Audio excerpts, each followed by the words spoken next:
मित्रों, वैदिक ज्योतिष केंद्र में आपका स्वागत है। गृहस्थ जीवन विचार, घरेलू विचार, घर में रहते हुए क्या विचार करना है, ज्योतिष शास्त्र के अनुसार क्या विचार रखना चाहिए, उसके बारे में आज हम चर्चा करेंगे। शहर में रहने वाले, व्यस्त रहने वाले, दूर दराज में रहने वाले, विदेशों में रहने वाले, जिनके पास समय ही ना हो कि हम मंदिर जाएं, पाठ करें, पूजा करें, पाठ करवाएं, यज्ञ करवाएं, आज उनके पास टाइम नहीं हो, तो वो अपने ग्रह दशा को उत्तम कैसे बनाएं, सुधार कैसे करें, उन सब विधियों पर चर्चा आज हम पूरी तरीके से करेंगे।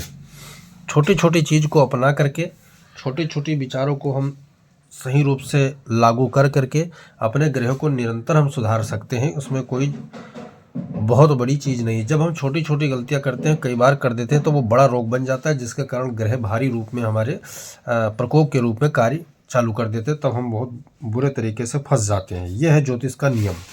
छोटी छोटी चीज़ों को जो हम ध्यान करेंगे, उनको दरकिनार नहीं करेंगे, इग्नोर नहीं करेंगे, तो वो ग्रह कोई बड़ा अकस्मात घटना हमारे साथ नहीं घटाएंगे। ऐसा नियम है, ज्योतिष शास्त्र कहता है। आज जो मैंने सूत्र निकाले हैं वो भृगुनंदी नाड़ी और महर्षि पराशर जी द्वारा जो होरा शास्त्र लिखा गया, उसके द्वारा हमने ये नियम तैयार किए हैं। 9 ग्रहों के विचार, 9 ग्रह सुधार करने की प्रक्रिया है। ये गृहस्थ जीवन वालों के लिए विशेषकर ये नियम है। वैसे करें तो सभी लोग कर सकते हैं, लेकिन गृहस्थी लोग हैं, उन्हीं के लिए नियम ज़्यादा, ग्रह उन्हीं को ज़्यादा पीड़ा पहुंचाते हैं। तो चलिए मित्रों, वीडियो स्टार्ट करते हैं। यहाँ आप देखेंगे गृहस्थ जीवन विचार, जो गृहस्थी हैं उनके लिए विचारधारा 100% लागू होती है। ठीक है, तो सबसे पहले नंबर पे देखेंगे परिवार के लोग, जो परिवार के सभी सदस्य हैं, यानी मुखिया एक ऐसा नियम बनाए। ठीक है, परिवार लोग वही मानेंगे, फॉलो करेंगे जो मुखिया नियम बनाएगा, संस्कार होगा। अब मुखिया जो नियम बनाएगा वही परिवार में संस्कार बन जाएंगे।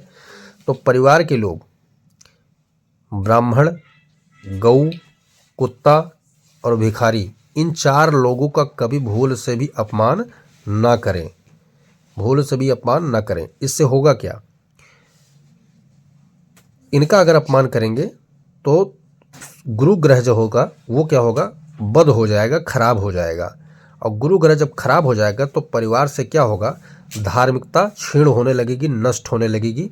आध्यात्मिक का जो चिंतन तरीका है, उससे कृपा होने वाली, इष्ट की कृपा है, वो सब मिट जाएगा, खराब हो जाएगा।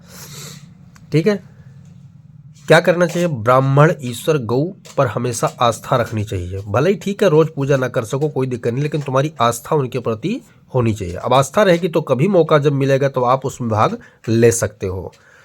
ठीक है, इससे क्या होगा, गुरु ग्रह आपका प्रबल रहेगा, मजबूत रहेगा। मित्रों, दूसरे नंबर पे आप ध्यान देंगे कि घर के अंदर कुत्ता ना पालें। घर के अंदर कुत्ता ना पालें। बहुत से लोग नाराज भी हो जाएंगे कि इससे कुत्ता क्यों नहीं पालना। ये है, नाराज वही लोग होंगे जो पाश्चात्य संस्कृति के लोग होंगे, वेस्टर्न संस्कृति के लोग होंगे उनके, क्योंकि वहाँ ऐसा सिद्धांत नियम लागू नहीं है, कुछ भी कर लो वहाँ। लेकिन यहाँ सनातन संस्कृति जो है, वैदिक सिद्धांत में कहा गया है घर के अंदर कुत्ता ना पालें। अब घर के अंदर कुत्ता ना पालें तो कहाँ पालें, घर के बाहर कुत्तों को रोटी डालें। अब इससे कौन से ग्रह शांति होती है, कौन से ग्रह का लाभ होता है, ये समझना जरूरी। जब ये समझ जाओगे आप, तभी आपके समझ में आएगा। घर के अंदर कुत्ता पालने के कारण जो है केतु की प्रबलता बढ़ जाती है। केतु की प्रबलता यानी पावर बढ़ जाती है, और केतु की पावर बढ़ जाने के कारण व्यक्ति परिवार, समाज, संबंध, कुटुंब, इनसे दूर हो जाता है और एकांतिक हो जाता है, जीवन में अकेला रह जाता है, अलग थलग पड़ जाता है। क्योंकि हमारे जो पारंपरिक संस्कार हैं वो कुत्ता पालने के कारण जो है, केतु प्रबल होने के कारण जो है, शनि ग्रह से हम बहुत दूर चले जाते हैं। शनि क्या है, ख्याति प्रदान करता है, परंपराओं को जोड़े रखने का काम करता है। ठीक है, इसमें निष्ठ बनाता है। तो शनि को हम खराब कर देते हैं एक तरफ, और केतु को बलवान कर देते हैं एक तरफ। तो इस कारण से जो हमारा जो मन विचार है वो मृतक अवस्था में चला जाता है। मस्तिष्क और विवेक दोनों मृतक की अवस्था में चले जाते हैं। इस कारण से घर के अंदर कुत्ता नहीं पालना चाहिए। लॉजिक क्या है, कुत्ता शमशान के जो देवता है, भैरव का वाहन माना जाता है। तो हमारे आचरण भी प्रभावित होंगे, तो हमारा खान पीन बिगड़ जाएगा, आचरण बिगड़ जाएगा, दिनचर्या बिगड़ जाएगा। इस कारण से घर के अंदर कुत्ता ना पालें। 3 नंबर में आप देखेंगे प्रातः स्नान घर की स्त्रियों को करना चाहिए। प्रातः स्नान घर की स्त्रियों को करना चाहिए। ठीक है, सूर्योदय के बाद स्त्री स्नान न करे, सूर्योदय के बाद स्त्री स्नान न करे, यहाँ करना चाहिए, यहाँ न करें। ठीक है, अब इससे क्या होगा, शुक्र ग्रह को अगर मजबूत बनाना है बिना कुछ किए तो सिर्फ यही ट्रिक इस्तेमाल कर ले, शुक्र ग्रह आपका बहुत बलशाली हो जाएगा। अगर प्रातःकाल घर की स्त्रियां जो है स्नान न करके सूर्योदय के बाद स्नान करती हैं तो शुक्र क्या होगा, उल्टा काम करेगा, बलवान रहेगा, कोई दिक्कत नहीं है। बली अंश बली तो उतना ही काम, जैसे मान लिया 15 अंश का कोई शुक्र आपका बैठा है तो ये अच्छा बल देगा तो 15 अंश पे देगा, और बुरा देगा तो भी 15, बल नहीं घटेगा, आचरण बदल जाएगा उसका। तो फिर क्या होगा, अगर घर की स्त्रियां प्रातःकाल स्नान कर लेती हैं तो सौभाग्यता की प्राप्ति होती है, क्योंकि शुक्र सौभाग्य का और गृहस्थी सुख का स्वामी होता है। अब वही जब बाद में करती हैं तो ये सौभाग्यता नष्ट होने लगेगा, यानी कि ना तो परिवार कहने में होगा, ना कुटुंब कहने में होगा, उनका कोई सिद्धांत लागू नहीं होगा, मन अंदर अंदर दुखी रहेगा और शरीर में पीड़ा जनित रोग उत्पन्न होते रहेंगे।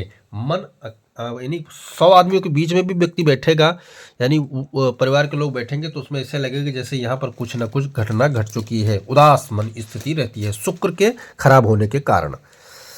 नंबर 4 पे डालेंगे, नजर डालेंगे तो यहाँ आपको मिलेगा कि उत्तर पूर्व कोण को घर का जो उत्तर पूर्व का कोना होता है, ईशान कोण बोलते हैं, उसको जो है साफ और हमेशा सुथरा रखना चाहिए, साफ और स्वच्छ रखना चाहिए। क्यों, क्योंकि देवताओं का कोण कहा गया है ये, तो इसको जो है साफ और स्वच्छ रखना चाहिए। अगर आपको घर में कम जगह है तो क्या करें, तो उत्तर पूर्व कोने पे आप क्या करें, मंदिर का निर्माण कर ले या नलकूप वगैरह जलाशय का निर्माण कर ले, मतलब जहाँ जल निकलने का स्रोत हो, पानी हो, टंकी रख ले वहां पर, लेकिन गंदा न रखें। अगले नंबर पर ध्यान देंगे तो घर से कुछ दान अवश्य करें, यानी घर से कुछ ना कुछ दान जो है मित्रों अवश्य निकालते रहना चाहिए। ठीक है, अब चूंकि पूछे कि कब निकालूं, तो इसमें है अमावस्या है, पूर्णिमा है, द्वादशी को, यह पर्व जो है तिथियां हैं, इनमें जो अवश्य निकालना, रोज ना निकालो कोई दिक्कत नहीं, लेकिन ये 3 तिथियों को अवश्य अन्नदान करना चाहिए। इससे क्या, कौन सा ग्रह मजबूत होगा आपका, ऐसा करने से सूर्य ग्रह आपका प्रबल मजबूत हो जाएगा, सूर्य ग्रह आपका बहुत मजबूत हो जाएगा। इससे बढ़ेगा क्या, ओजस्वी जो होता है सूर्य के कारण, आंतरिक ऊर्जा और मनोबल, आत्म तत्व, 4 चीजों को बलि करता है सूर्य, और सूर्य जब मजबूत हो जाएगा तब आप किसी से परास्त नहीं होंगे। तो ये रहा आपको सूर्य को मजबूत बनाने का उपाय। अब हम बात कर लेते हैं नंबर 6 की। नंबर 6 में लिखा है बड़े बुजुर्ग की सेवा करना चाहिए। ठीक है, बड़े बुजुर्ग का सेवा करना चाहिए। बड़े बुजुर्ग का अपमान पतन का कारण बनता है। कौन सा ग्रह के ऊपर है ये नियम, ये ग्रह कौन से नियम के ऊपर है, मंगल ग्रह। मंगल ग्रह अगर आपका खराब है तो जाहिर सी बात है आपके द्वारा बड़े बुजुर्ग, पदस्थ, ठीक है, अधिकारी, सम्मानित राजा, इनका अपमान अगर हुआ है तो आप मंगल जो है आप खराब कर चुके हैं अपना। तो मंगल को बलवान रखने के लिए आपको ये चीजें करना चाहिए। नंबर 7, बलि वैश्य देव यज्ञ प्रतिदिन आपको करना चाहिए। अब ये बलि वैश्य देव यज्ञ क्या है, कुत्तों को, गौ माता को, भिखारियों को, यानी इनके जो जीव हमारे आश्रित सिद्धांत के अनुसार बनाए गए हैं उनको जो है, चींटियों को, मछलियों को, बहुत से लोग जाते हैं जो पक्षियों को, तो इनके लिए कुछ ना कुछ रोजाना निकालना चाहिए। यह है बलि वैश्य देव यज्ञ, इसको प्रतिदिन करना चाहिए। इसको करने से क्या होगा, अकाल घटना से जो हमें हानि पहुंचती है, अकाल जो घटना होता है उससे हानि पहुंचती है, उससे हमें रक्षा प्राप्त होता है। अकाल घटना कौन बनाता है, राहु ग्रहण, पूर्णिमा, तेरस, अमावस्या का पर्व करना चाहिए। ठीक है, ये करना, अगर ये ना कर पाओ तो ये करो, ये थोड़ा बड़ा है और ये प्रतिदिन करने में कोई दिक्कत वाली बात नहीं है, लेकिन ये प्रतिदिन करना है। और ये ग्रहण जब लगे तब, पूर्णिमा लगे तब, तेरस और अमावस्या को पर्व करनी है। पर्व यानी कि उनका जो नियम होता है, उपवास करे तो उपवास नहीं, दान का एक नियम बना ले, दान नहीं तो ब्राह्मण को जिमाना है, साधुओं को जिमाना है, गुरु को जिमाना है, इस तरह का नियम होता है, तो इसको कहते हैं पर्व। ऐसा करने से क्या होगा, राहु ग्रह आपका सुधर जाएगा, राहु आपको हानि नहीं पहुंचाएगा। मित्रों, बात कर लेते हैं नंबर 8 की। 7 घोड़ों की तस्वीर लगाएं, घर के अंदर जो है 7 घोड़ों की तस्वीर लगाएं। कैसे लगाएं, घोड़े की तस्वीर अंदर आते हुए लगाएं। तो किसी भी दीवार पे लगाओगे, जैसे मान लिया जाए किसी का घर जो है उत्तर या पूर्व की निकास में अगर किसी का है, यानी आपका मुख्य दरवाजा पूर्व दिशा में है, तो घोड़े की दिशा जो जहां तक तस्वीर का जो मैचिंग आता है वो दक्षिण के दीवार पे ही लगेगा, वो तभी अंदर की तरफ आते हुए दिखाई देंगे। इस प्रकार यानी घोड़े को आप देख लीजिए कि अंदर की तरफ आते हुए दिखाई दे रहे हैं। इससे कौन सा ग्रह मजबूत होता है तो सूर्य के घोड़े, लेकिन इससे बलवान होता है चंद्रमा, इससे बलवान होता है चंद्रमा। और प्रतिदिन तुलसा पत्र से भोजन को शुद्ध करना चाहिए और भगवान को अर्पित करना चाहिए। तो चंद्रमा को मजबूत करने के लिए दो उपाय है मित्रों, एक तो घोड़े की तस्वीर लगाएं और दूसरा क्या है, ये भगवान को तुलसा दल डालकर भोग अर्पित करने से चंद्रमा मजबूत हो जाता है। चंद्रमा क्या कारक है, मन का कारक है, जल का कारक है और प्रतिबिंब का कारक है, अपनत्व का कारक है, सामंजस्य का कारक है, प्रतिस्पर्धा का कारक है, कंपटीशन का कारक है और विजयश्री के बाद जो सुख होता है उसका कारक है। तो इसको चंद्रमा को मजबूत करने का ये दो तरीका आप यहाँ देख सकते हैं। अब हम बात कर लेते हैं नंबर 10 उपाय की। नंबर 10वें पे है, घर के अंदर प्रपंच विवाद की चर्चा नहीं करना चाहिए। घर के अंदर प्रपंच विवाद की चर्चा नहीं करना चाहिए। और क्या है, असमय निद्रा, झाड़ू, कटुवचन आदि का प्रयोग नहीं करना चाहिए। इससे कौन से ग्रह से संबंध है, ये केतु और मंगल दो ग्रहों को बिगाड़ने का कर्म है। दो ग्रह अगर तुम्हें अच्छे खासे फल दे रहे हैं लेकिन बिगाड़ना चाहते हो तो ये दो, घर के अंदर प्रपंच विवाद की चर्चा ना करें, असमय निद्रा, झाड़ू, कटवचन आदि का प्रयोग ना करें, नहीं तो केतु बिगड़ जाएगा आपका और मंगल भी बिगड़ जाएगा। तो ये रहे नवग्रहों से संबंधित गृहस्थ जीवन में उपयोगी चीज़ों का मैंने विवरण दिया। मित्रों वीडियो पसंद आए तो लाइक करें, शेयर करें, सब्सक्राइब करें, साथ में बेल आइकन का बटन जरूर दबाएं। जय श्री